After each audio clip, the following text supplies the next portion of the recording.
Hello, everybody. Howdy. Welcome to season 3 of Winging It. We are back and we are in person.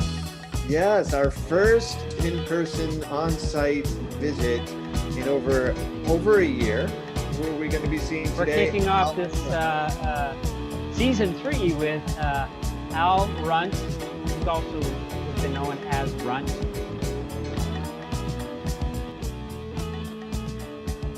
Let's get the door open. Knock, knock. Hi, Al. Come on in. Do you want us to wear masks? Or? No, I'm good. Okay. I got both doors open. Okay, good. And we're both double vaxxed. Oh yeah, me too. Yeah, that's what I. Yeah. You got to do a call or something. No. A guy sent me a picture of one of my paintings. I'm drawing him whacking off. So let's not finish this up. Okay. You know, you can't. Hey, so this is Mark. Charles, hi. How are you doing? Nice to meet you. Yeah. I've got some chairs if you want. Right on. Yeah. I figured we do it here. This is where I usually work. Okay, sure. Yeah, that's great. Yeah. Okay, we're going to grab those and yeah.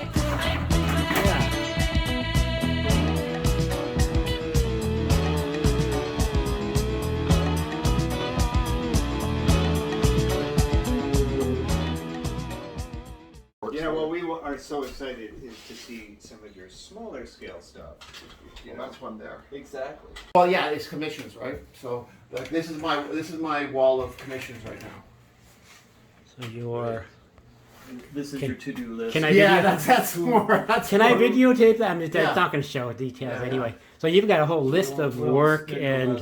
Yeah, and then the other Yeah. ones are like sort of planning for something else, like taxes. Yeah. And some maybe. So, anyone who's lived in Toronto knows your work, right? Well, they don't know, they might not know it's Al RUNT, but you know, anybody who's walked past Lee's Palace. I worked in the annex for 20 years, so I walked past that building for almost every day.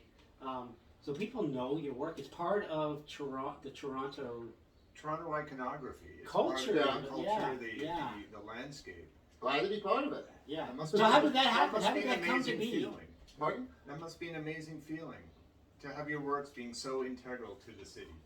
You know what? It's. I mean, yeah, it's fantastic. To tell you the truth, it really is fantastic.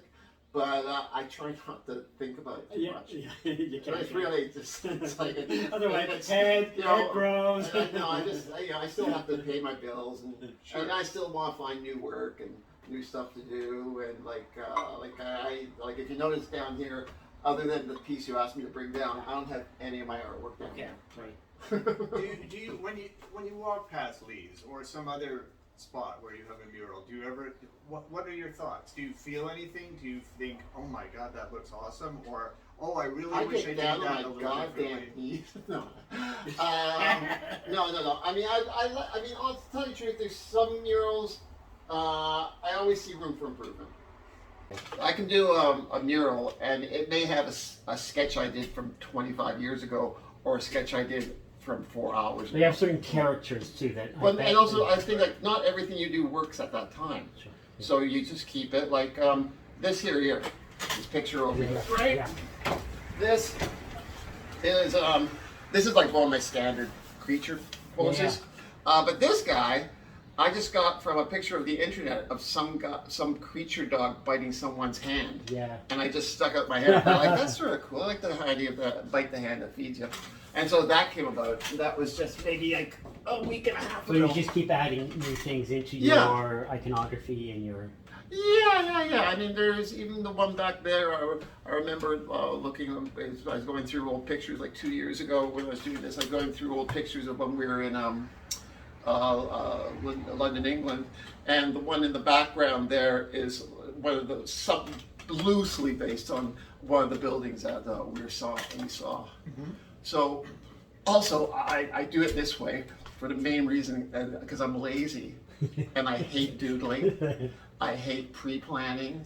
I like pre-planning, like the fun work, like the the hard work. Like I like making canvases and stretching canvas. Like I like doing the grunt work. Yeah. I really enjoy that. That's the stuff I hate the most. I want it ready to go so that I can just go right at it. But that's interesting. No, but also the thing is, when I'm doing that, it gives me time to think about it because I'm directly working on it, Right. and then you get the feeling of the size and what, and then it just it's a good time to sort of like zone out because it's grunt work, right? Yeah. Like priming. Okay, priming big walls, that I don't like doing. Yeah. But the small stuff I like to do. So you're basically priming the pump, like you're priming the wall, but you're priming the pump of creativity because. Yeah.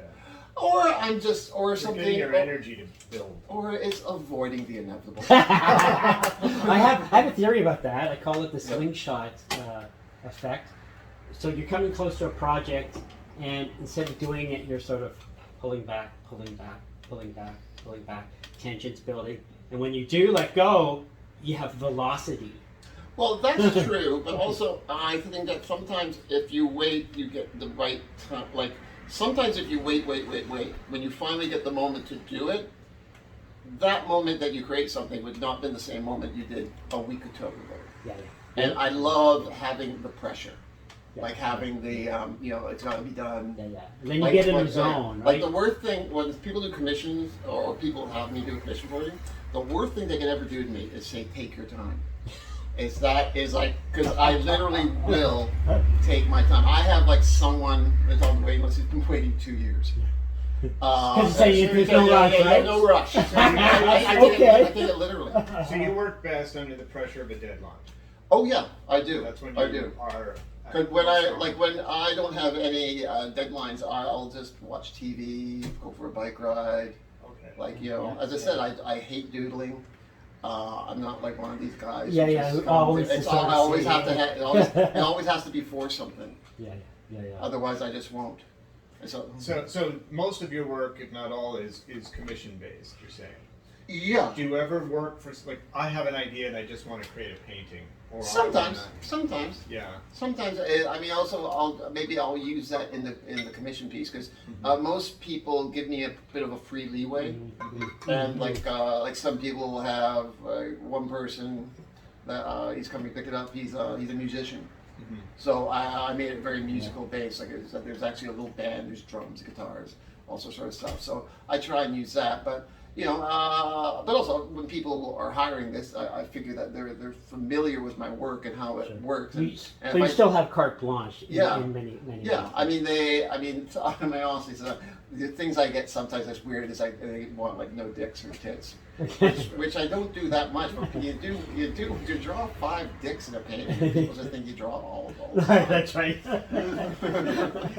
So I totally. A lot of totally erotic art. It's interesting because like the regular art world, so-called, people just make a whole bunch of stuff and hope someone will buy it. But you already got them sold up front. Well, to a certain degree. I mean, I'm good to a certain. I mean, there's other artists I find that are, but I do okay. Okay. I do okay. Yeah. I don't make 100,000, but I make a few thousand. Yeah. Do you find situations, and you don't have to name names, we don't want to implicate anybody, but where you're working on something where you've completed it and they look at it and they say, this has to be changed, or we can't have that, or I don't know about that. Does it ever happen, or do they're thrilled every time? No. I've had something where, recently someone was, they liked it, but they're a bit disappointed in some aspects of it. I okay to do it, but there I thought like, oh fuck, I hate that because I really try and put I really try not to half-ass anything. Right. And at some points I'll work more than the money I'm getting, just because I really want it to be. I don't want it to be. I hate people. I hate lazy paintings. Sure. No. There's a lot of, and I mean, sometimes I go overwhelm on the detail. To me, detail means quality. But I wish I didn't do that. You really see the work and skill and the time you're taking in the work. Nobody's going to look at one of these and say it's half-assed. Yeah, really. Yeah. But some people have certain expectations. But one time I was doing a mural, this was like 2 years ago, and it's where this cafe. It was a big wall, like maybe like 60, 70 feet by about 15 feet. Wow. And they were all for it. And I had people, hired them to do it, and I was spending it took about 2.5, 3 week project. And about halfway through, they didn't go through the design company, and they went to me and said, I gave them a couple of rough sketches. I said, oh, you know what, but I sort of like piece it together because it looks good on paper, doesn't necessarily look good on a wall. Yeah. So give me a bit of leeway. And they said, oh, fine. So then after about 5-6 days, they're going through. And they're going like, so where are you putting black? And I go like, oh, you mean the black lines? No, the black areas. And I'm going like, what the fuck is he talking about? So they had a design firm that was sort of like doing it. Like it was a big space, and a design firm that was handling their the architectural and the look, like I guess like, making out what the look they want. Right. And they were going like in his ear, they're like, it's too bright. And then all of a sudden she came to me, and after about a week and a half, I got fired from the gig, and I was halfway through it. No way. But the good thing is, but they paid me in full. Oh. So it was a week and a half. Yeah, that's awesome. I mean, I was hoping it, but then out of curiosity, I went back there about 2 months later, and the entire cafe was painted black. Oh, okay. Like the polar opposite of me. It's just like, you don't know who you hired? Don't you know my work? They didn't even check me out. I'm not kidding. Like the walls are black, the floor was black, the ceiling was black. Wow.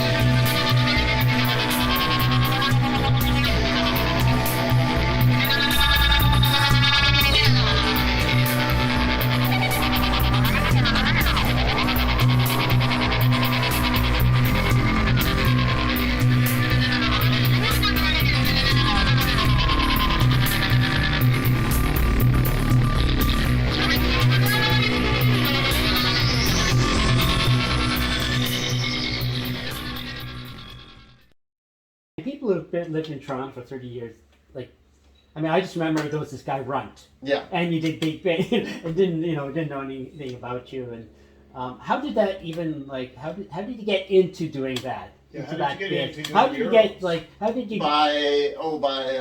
By accident.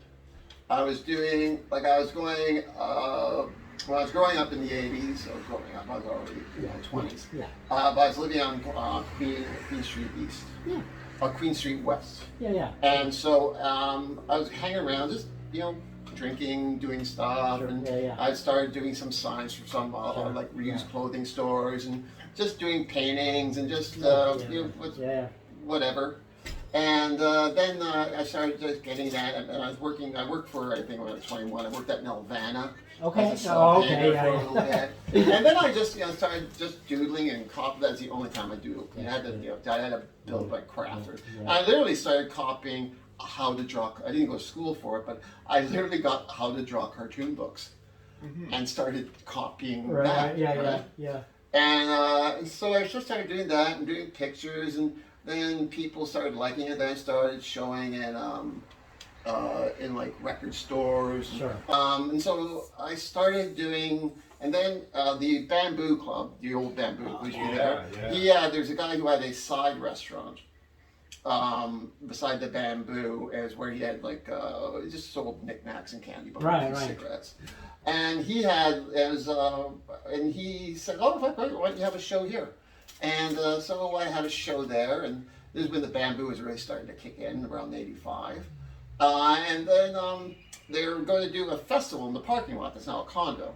And this guy from and they wanted to do a quick mural. And at the time in '85, it wasn't like I was the best. I was the only guy doing it. Well, that's it, right? That's it, right? It wasn't like, oh, there's so many. It's not like now where it's like before. And that was even pre-graffiti. Like graffiti wasn't even big in Oh no, Toronto. there's Like, graffiti. gr- There's graffiti, but it wasn't too. I mean, It wasn't the mural though, like the art, or was there? what there was Like, graffiti. There was okay. spray graffiti. I mean, it was really Okay. bad. Like, well, I don't mean like there was Yeah, tagging, but there's there wasn't tagging. like the way people are doing murals now. Like if you Oh go down- no, God no. You know, There was very few who were doing that letter graffiti. Right. But that was mainly on, like, if they weren't on the main strip, as Right, it yeah, was yeah, now, exactly, more like yeah. railway yards, Yeah, exactly. Right. or right, alleyways, right, stuff right. like that. So But, you were really ahead of the curve in a lot of this. I wasn't ahead of her. I was hired. But Like, you I have got- to- Well, I mean, you weren't intentionally, but like I mean, what? Like you had Keith Haring happening in New Yeah, York yeah, City, yeah. and a few people, but there wasn't a lot of that. in Toronto. I mean, No. I mean, Barbara Klunder did the big The stuff around bamboo, yeah. bamboo, and But yeah, there wasn't a lot. And there was Murad, who did their paint. That was what they were doing, more corporate paintings. yeah, Like for any like car companies and whatever. They did sure. some really beautiful stuff. Yeah. But so anyway, so I got hired for Heineken to do the mural for the bamboo, and so that sort of got it going. But also at the time, all these coincidences. At the time, I was a waiter at the Cameron during the daytime and a waiter at the Lee's Palace. Okay. And then Mr. Lee, who was trying, when he opened up there, he actually got the Cameron to help out open them up. It was supposed to be like the Cameron North, but that sort of fell through. Right. So he started getting all, like, trying to get all the bands from Queen West, and he saw me doing my artwork down there, and that's why I got Lee's Palace. Wow. Because he wanted to go, oh, I want that Queen Street vibe or something like that. And then I did the Lee's Palace for the first So time. this speaks to the theme that you really have to like. It's a lot of times it's about connections. You just like the people you know. You just right. Well, yeah, no, I mean, I was very much into, like, I was incredibly social. I was out, like I was out twice, so I was out drinking all the time. Yeah. And like, to me, it was always, and I was really big on trying to get the hustle work and stuff like that. Right. So you weren't just sort of like sitting in a corner and people. You're talking. Oh it up, right? no! I thought it was great. I mean, I wasn't the smartest person doing it, like there's other people, but I was trying to be visible. Right. But it sounds like your iconic style, which is so, Lee's was right there, right up early on, was already there at the beginning. Is that right? What? Women. Well, your iconic style. It's a very, of painting and very drawing. recognizable Very style. recognizable. You know what? I had to Very look at some of recognizable. my earlier stuff recently, and it's sort of like if you look at the Simpsons early stuff, how it's like it doesn't really look like that the Simpsons was. And I looked at my early stuff and go like, it sort of looks like mine, but it's pretty freaking rough. Like it was sure, like but now I'm a lot more polished, Right. obviously. Yeah, Right. well, you have By years. a developed iconography. Yeah. And, But I mean, it definitely had there definitely was the roots there. Okay, yeah, like it yeah, was a yeah. lot more like like big bulby. Yeah. One guy described it as just big bulby turds with eyes. I said, well, that's pretty well, I said. I think it was Canadian art. Or colorful Bulby turds. turds, colorful. turds. Yeah. Yeah, awesome.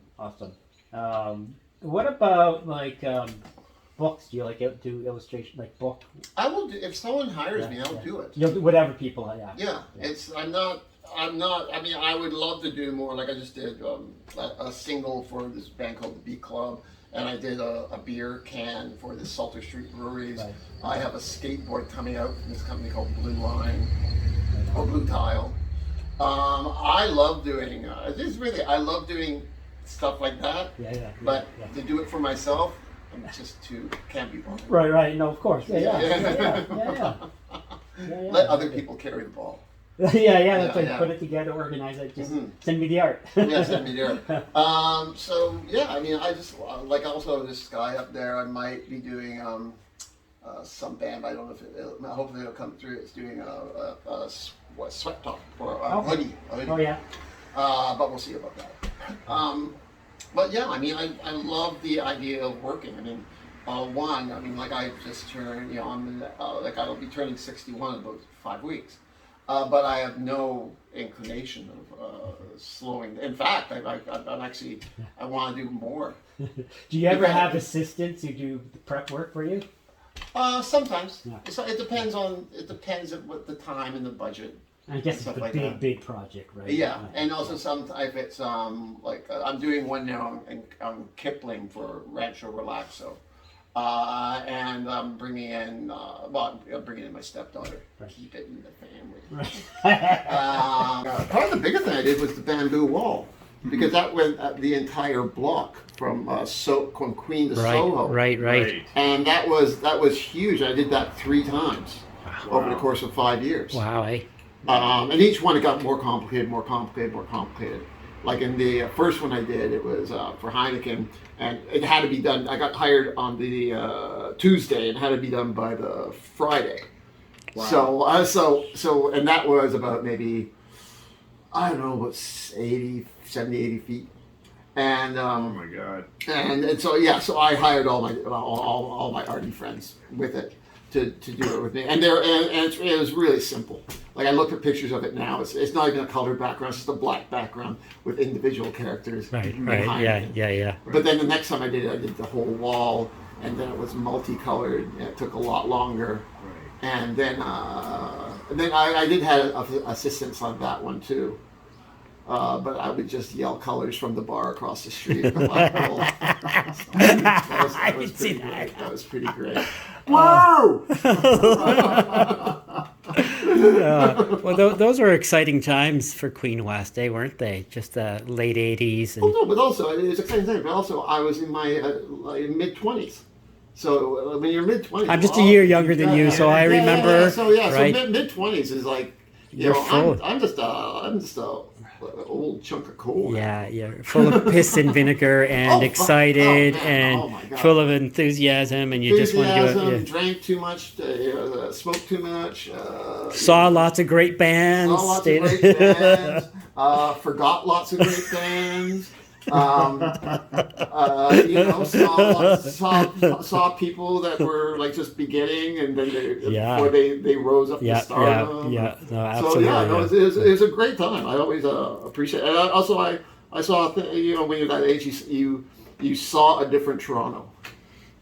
Like that's one thing. Even like I live out in East York now. Yeah. Like going downtown means nothing to me now, except for work or to visit friends. Like it's just I just feel like a tourist.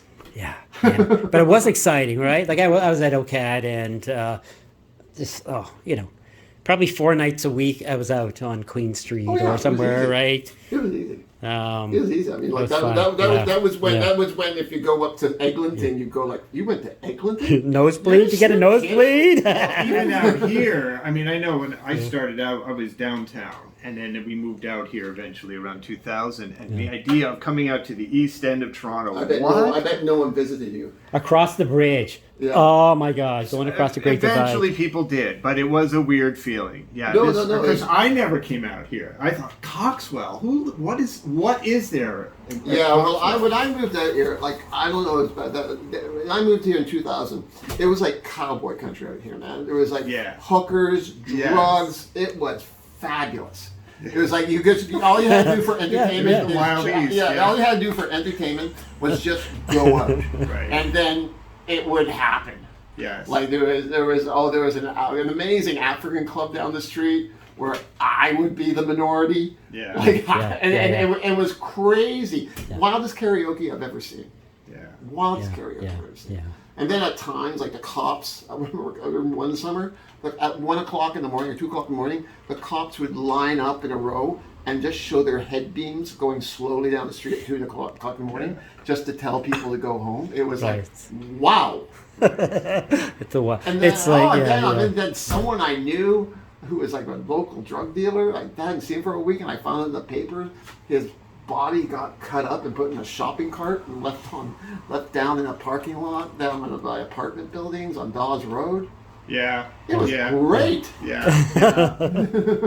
true crime. We were the cutting edge. Yeah. And even when you lived down there, when I first moved down here, I mean, we had the hardware store fire where they I remember that's when I first moved here. That's It right. blew up, and the next year, the next building blew up. Yes. I thought like, wow, that's crazy. Yeah, and then Shootings that guy. at It was the very Cheers. last night that they closed the business, and they hired someone to burn it down for insurance money. Yeah. Yeah. And I don't think anyone got hurt though. Oh yeah. No, One one guy was person killed. Okay. One Yeah. guy's disfigured. They were both the arsonists, Okay. They were the arsonists, yeah. and they were the I arsonists. believe they're in jail now. It was The one who didn't get killed is in jail. yeah, Yes. yeah, Yeah. yeah. No, it and it was a family. He got off lightly. Yes. Yeah, yeah. Oh yeah, the wild East End, right? Wild East. Yeah. Yeah, no, I loved it there. I loved it here. But now it's, I mean, you can just see it. There's condo. It's just, it's nice. I like Yeah, it. yeah. It's safe now. I mean, is there Yeah. any place in Toronto GTA that is kind of has that vibe that was Queen West or Kensington, Kensington or still kind a of. little bit, but Kind of. It still does. There's still Yeah. a fair bit of it in Kensington. I the just, edginess. I don't Yeah, know. Not from yeah, what I yeah, remember. yeah. I remember when you had the goofs there, and they'd be going out finding skinheads to beat up. Well, Yeah. and No, you know, that's you true. had Yeah, had yeah. livestock in Well, Kensington. that was in the early '80s. By Yeah, the, yeah, by yeah, early yeah. mid '80s. Okay, that was gone. over. Okay, Where they all get, right. I know where they get the chicken Yeah. and electrocuted. Yeah. Yeah, I moved into Kensington Market in '83. Okay, And all lived right. there for 2 years. Okay, yeah. And Those were yeah, lively no, times, I right? lived, no, Yeah. I lived in a rooming house with this old man. It was right where the Moonbeam Cafe is now. And I go in. I was going to Ryerson for carpentry. But this is also when I was going out. And this is my Iggy Pop phase, where I was wearing eyeliner all the time. And so I go in the carpentry class with eyeliner running down my face. Like, it didn't go over well. But I had this old man, and he would just be. I'd come in at 1 o'clock all drunk. From the Lisbon play or something like that. He'd go like, you're a bum, you're a bum. And then one time I come home and I look, and all I ever see his legs. So I have my bedroom and see his legs. And I go there and I find him dead. Oh my God. He's dead. And then I figure, like, well, I gotta get up in 4 hours. So I went to bed. And then I woke up in 4 hours, half hours, and I was late for school. And I said, well, he'll still be dead at noon. Yeah. I went to class. He's not going anywhere. And then I come back and some bell counter came in and found him. I said, "Oh my God!" Never. So life probably is much tamer now. Oh, it's no, it's nice. I mean, it's just a different thing. Who wants Yeah. to live that time? Yeah, all yeah, the time. yeah, It's yeah. like, no, I love my life now. I'm quite happy. Yeah. Settled and working hard and wow. No, I probably work harder now than than I've ever have. Just because it's well, I'm just I don't know. It's just And did it slow down at all during the pandemic? Did any of the work slow down? Not really.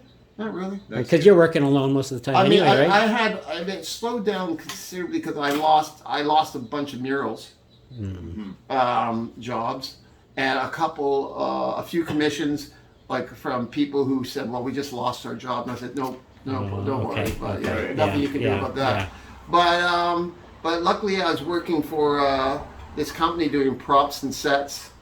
There still was going through with opening a store, so that carried me through, and then I went to. Then I had some commissions to do. So yeah, it hit. Like I lost a bunch of jobs within like anyone Early else on. in entertainment. Within like 3 weeks, I lost a whole bunch of jobs. Right. But I still had something to go through, and then as it went on, it slowly go through, and now it seems to be pretty healthy right now. Yeah. Yeah. People are just realize that we can work, we can still do this. Yeah. Yeah. Yeah. Well, things. So are- what's next for RUNT? You've got Well, this mural yeah. I'm doing now, which will be about 2 weeks, and then working on these commissions. Right. And then right. you never know what's going to happen with that next phone call or that email. Sure. Yeah. You just Now never you know. were in Switzerland for a while. I still am going back in September. Okay. So yeah. So is your wife working there or Yeah, yes? yeah. Okay. So that's So the link there. Were Right you on. doing work there as well? Are you doing I had European I commissions? had a show in Zurich, Yeah. and I have a Nice. show currently now in Lucerne.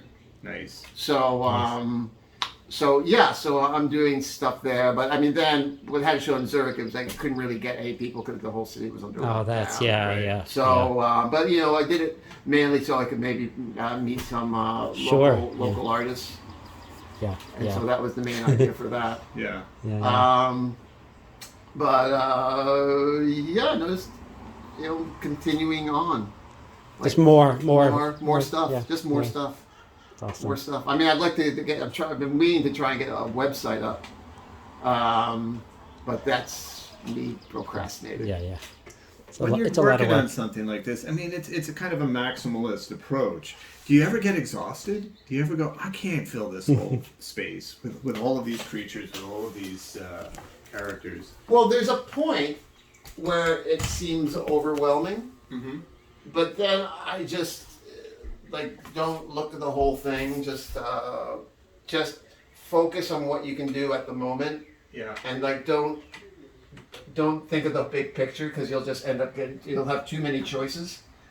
And this is more like a process question, a procedural question. 'Cause we've talked to a few artists, and we get interesting answers. Yeah.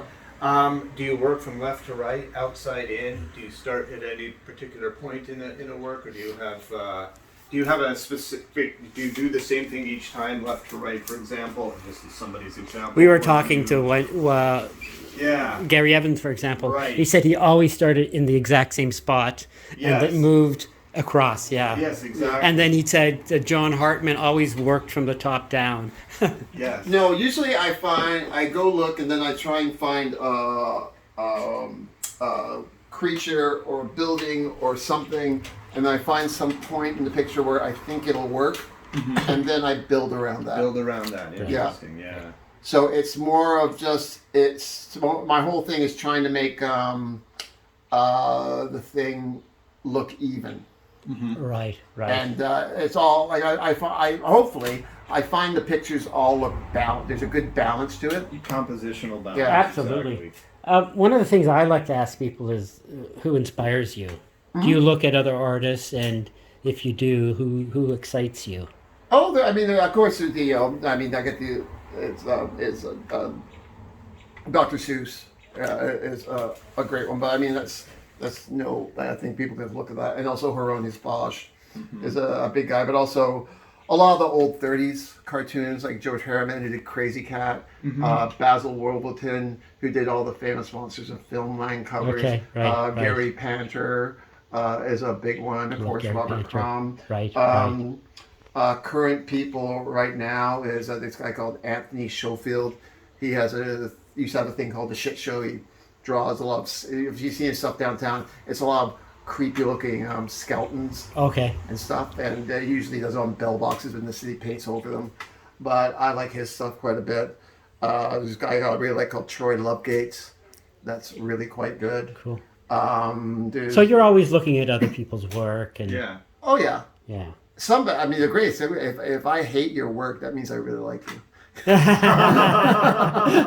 Because you're so good. You're so good. Motherfucker. Why do you think of that? Why didn't I think of that? And there's other big ones like Tristan Eaton is a really big one, Okay. and I like Buff Monster quite a bit. Are there other mural artists? Oh, that you- they are. Oh, these are all mural Yeah. artists. Okay. All right. Yeah. Cool. And and Flem. Okay. Flem's amazing. He's really, really good. Cool. And Nitros is really good. There's lots of, and there's a guy called Jerry Rudd. Okay. Birdo. Okay. He's quite good too. Cool. What are your thoughts about social media as a means of getting your work out there? I or- wish I was much better at it. Okay. I really do. Yeah. Like That's- I wish I don't know how people manage to do it. Like mine is, I don't do it very well. I wish I was better at it. I hate thinking about it, but like it's Yeah. not really Facebook, but Instagram is the Seems to be the main go-to one now. focus Yeah. of selling your work. I wish I was good at it. I wish I could figure out how to do it. Crack the code. Crack the code, get those Yeah. thousands. Honestly, of I don't people. even know if there is a code. I really don't Yeah, know. like, other it's than weird. Persistence and posting a lot and Some people have like thousands and thousands of followers. liking lots of people, following new people so that they'll follow you. There's this sort of symbiotic Yeah, kind of thing. yeah. But beyond that, I have no idea. Well, how I it noticed happens, the trick you know, that beyond There are some sort of hashtags love. that are used by a lot of people, like drawing. and there's like 800,000 people following drawing. So I always Yeah, I which we always do. I always add those hashtags. I Yes. do, but I swear I'm wasting my time. It feels that way, right? Yeah. But some Well, because people- 800,000 people are Also, looking. the weird thing is that because I try not to. If I get addicted, there's some things I post. I'll go like, why doesn't anyone like it? I know we talk And about then that. I'll post some stupid thing, and it's like 500 likes. Yeah. You kidding me? Yeah. We talk about that, and a lot of artists talk But about I mean, that. the balance between voyeurism and exhibition, And it is starts online becoming an is obsessive so- thing. Like, yes, yeah, exactly. you post to get the likes, and then you don't get the likes, and then you're. I mean, it's great. I've Disheartened. gotten some work through Instagram, and I appreciate Yeah. that, and also through Facebook. But Yeah. you know, that seems to be the over 40 social media. right. Exactly. Yeah. Right. But right. yeah, I mean, I wish I could figure it out. That's where you have to hire the stepdaughter. Yeah, I know. Actually, Right. you're absolutely right. You know, when I first got on Instagram, I think in 2015, I was having problems with it, and we were just at like an outside patio, and I stood up and said, "I gotta find me a 25-year-old." And then Right. I found asked her to do it, and yeah, 3 seconds later, problem solved. Yeah. There you Totally. go. Yeah. Oh, Yeah. Right on. Well, Al, great that you opened your house to us, Yeah. and the very first live winging it for a year and a half. I So hope Yeah. it's- for 2021. yeah, yes. for 2021. Yeah, I'm hoping it's gonna. We're just gonna keep it going. This opens the floodgates. Yes. Yeah. No, we're thrilled to be here, and we're so grateful for you to Yeah. welcome us in. Yeah. No, I like having company. Yeah, that's awesome. All right.